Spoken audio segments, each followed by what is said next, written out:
Step into the dazzling yet unforgiving world of early Hollywood, where child prodigy Lucille Ricksen shone brightly, only to have her light extinguished far too soon.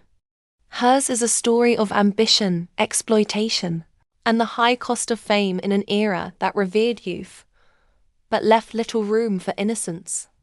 In this episode of Celebrity Afterlife, we remember the tragic life of child actress Lucille Ricksen, and help to keep her memory alive. Lucille was born on August 22, 1910, in Chicago, Illinois, to Danish immigrant parents, Samuel and Ingeborg Nielsen Eriksson. Her given name at birth was Ingeborg Myrtle Elizabeth Eriksson, though she later adopted the stage name Lucille Ricksen. The youngest of two siblings, her family faced financial struggles, a common experience among working-class immigrants in Chicago during this time. From an early age, Lucille exhibited an extraordinary charm and charisma, which her mother, Ingeborg, recognized as an opportunity to lift the family out of poverty. By the time Lucille was just 2 years old, her mother began taking her to auditions and local modeling gigs. Lucille's natural beauty, poise, and maturity made her stand out, and she quickly gained recognition in Chicago's burgeoning modeling and entertainment industries. By age 7, Lucille was already a successful child model and had appeared in advertisements for local businesses and department stores, gaining recognition for her angelic looks and expressive demeanor. Her parents divorced the following year, leaving young Lucille and her brother, who was also able to work as a model and bit actor, as the main source of income for the small family. Sadly, both children were forced to endure increasingly exhaustive work schedules. In 1920, at just 10 years old, Lucille and her mother relocated to Los Angeles to pursue opportunities in Hollywood, after movie mogul Samuel Goldwyn's request. Goldwyn had seen the children's modeling advertisements and felt certain he could use them in upcoming films. Goldwyn immediately cast the young Lucille as the lead female role, opposite child actor Edward Peel Jr., in a project based on the short stories of author Booth Tarkington.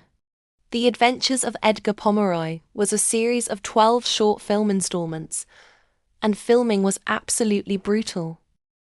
Reviews of Lucille's performance were overwhelmingly positive. One fan stated that they already saw her as one of the most promising Hollywood actresses as of lately. Ricksen made many important contacts and acquaintances from her role in the films, from notable directors, producers, actors and actresses. This led to her being in demand for other projects in theater, films and other numerous celebrity events, garnering her more recognition from Hollywood and fans alike.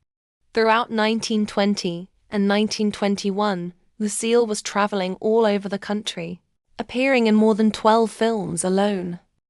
But her breakout role came in 1922, when she starred in the Stuart Payton-directed film The Married Flapper, a comedy drama that highlighted her ability to portray characters beyond her years. Now 13, Lucille stood out among her much older co-stars Marie Prevost and Kenneth Harlan. During this period, Lucille was praised for her maturity and professionalism, unusual for someone so young. She became known for playing flapper roles, depictions of the modern, carefree young woman of the Roaring Twenties. These roles often required her to act older than her actual age, which added to her mystique but also placed significant pressure on her as a teenager. Outwardly, Lucille seemed to enjoy the fame and attention that her career attracted. In 1922, Lucille signed on with director and actor Marshall Needham, who immediately cast her in the dramatic film The Stranger's Banquet, with actors Claire Windsor and Hobart Bosworth. The film would go on to be both a commercial and critical success. Her next project was playing a deaf Russian peasant girl named Vera in a World War I satire movie, The Rendezvous. From there she undertook the role of Ginger in the drama Human Wreckage, starring actress Dorothy Davenport. The John Griffith Ray-directed film was meant to draw attention to drug addiction, which had taken the life of Davenport's husband, actor Wallace Reed, due to his struggle with morphine addiction. By 1924, Lucille Ricksen was billed as the youngest leading lady on the big screen. At just 14, she was heralded as one of Hollywood's rising talents, often compared to established actresses like Mary Pickford. From 1920 to 1924, Lucille shared the screen with most of the Hollywood elite that were famous during that time, such as Jack Pickford, Louise Fazenda, Blanche Sweet, and Bessie Love. In 1924 alone, Lucille completed more than 14 films. She was also named as one of the illustrious Wampas Baby Stars, a promotional campaign sponsored by the Western Association of Motion Picture Advertisers in the United States, which honored 13 young women each year who they believed to be on the threshold of movie stardom. Other actresses named that year included Dorothy McHale and Clara Bow. Lucille was known to have been proud of what she had achieved. Deservedly so. She took great care to preserve records of her career, including flyers, posters, and newspaper clippings about her. In a bound journal she pasted each one, writing underneath any notes or sentiments that she wanted to remember. But despite her success, Lucille's life was far from glamorous behind the scenes. As the primary breadwinner for her family, she endured grueling work schedules and a lack of personal freedom.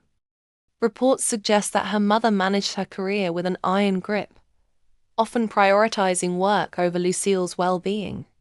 Lucille's last on-screen role was in the movie The Denial, where she starred opposite actor William Haynes and actress Claire Windsor, being filmed in 1924 and released in early 1925.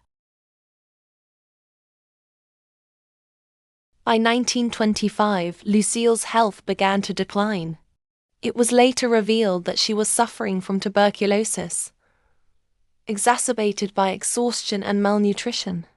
Her physically demanding work schedule, combined with the pressures of fame, took a severe toll on her young body. While working on The Galloping Fish with Sidney Chaplin and Louise Fazenda, Lucille collapsed on set. She was bedridden for the last months of her life, during which her mother cared for her. Her father had deserted the family again upon the onset of Lucille's decline. Despite her illness, Lucille reportedly remained optimistic and determined to continue her career. Though she was too weak to leave her bed, Lucille's mother maintained a constant vigil at her bedside, as her condition took a turn for the worse. She also effectively banned all visitors and the press from the room, with the exception of film director and screenwriter Paul Byrne and actress Lois Wilson. As a side note, I will be doing a video soon on Paul Byrne's mysterious death and the now reported haunting of his house in the near future, so be sure to subscribe and hit the bell so you don't miss it. Byrne would regularly visit Lucille, bringing her fresh flowers, magazines which he read aloud to her, and softly holding her hand to comfort her. In late February of 1925, Lucille's mother, exhausted by the stress and worry she experienced due to her daughter's impending death, suffered a massive heart attack which sadly proved fatal. Hospital staff found her dead, stretched out across Lucille's frail body. On March 13, 1925, exactly 2 weeks after her mother had died, Lucille Ricksen passed away at the age of just 14. Her death shocked Hollywood, sparking conversations about the treatment of child actors and the grueling demands of the entertainment industry. Ricksen's family doctor reported that her death was caused by working non-stop for 12 years, in poor conditions, and at the insistence of her parents and agents for most of her life for their financial benefit. He stated at the time, "She crowded too much work into too short a time and overtaxed her capacities. Other youthful stars have done the same thing. The result is that she has had a complete physical and nervous collapse, so complete that she has not rallied from it as she should." He went on to use Lucille's tragic story as a prime example to show what can happen when parents exploit their children's talent for money. After her death, Ricksen's estate and savings were divided amongst relatives and co-workers. Her father, Samuel Erickson, received 1/4 of her life insurance and became the administrator of her estate. Rupert Hughes and Conrad Nagel were awarded the remaining amount for the benefit of Marshall Erickson, brother of the deceased. The two were named as his guardians.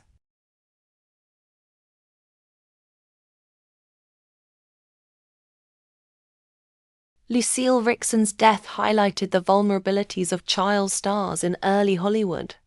In the wake of her passing, some advocacy groups used her story to push for stricter labor protections for children in the entertainment industry. While progress was slow, her case contributed to the growing awareness of the need for regulation. Though many of Lucille's films have been lost to time, her legacy endures as a cautionary tale of fame's cost. She is remembered as one of Hollywood's first tragic stars, with modern historians acknowledging her talent and the significant challenges she faced. In the 2000s, interest in Lucille's life and career was revived by silent film enthusiasts. Her name is now part of retrospectives on early cinema and Hollywood's silent era. Lucille Ricksen is often remembered alongside other young stars of her time, such as Virginia Rappi and Bobby Harron, whose lives ended tragically early as well. Lucille Ricksen's life was brief but impactful. She rose from humble beginnings in Chicago to become one of Hollywood's youngest stars, captivating audiences with her talent and charm. Her untimely death serves as a poignant reminder of the sacrifices child actors made in the pursuit of fame. During the early days of cinema, Lucille was cremated, and her urn resides at Forest Lawn Memorial Park in Glendale, California. In the Great Mausoleum, Dahlia Terrace, in the Corridor of Vistas, Columbarium of Hope, Niche 6707. Thanks so much for tuning into today's video. I post new videos every Tuesday, Thursday, and Saturday.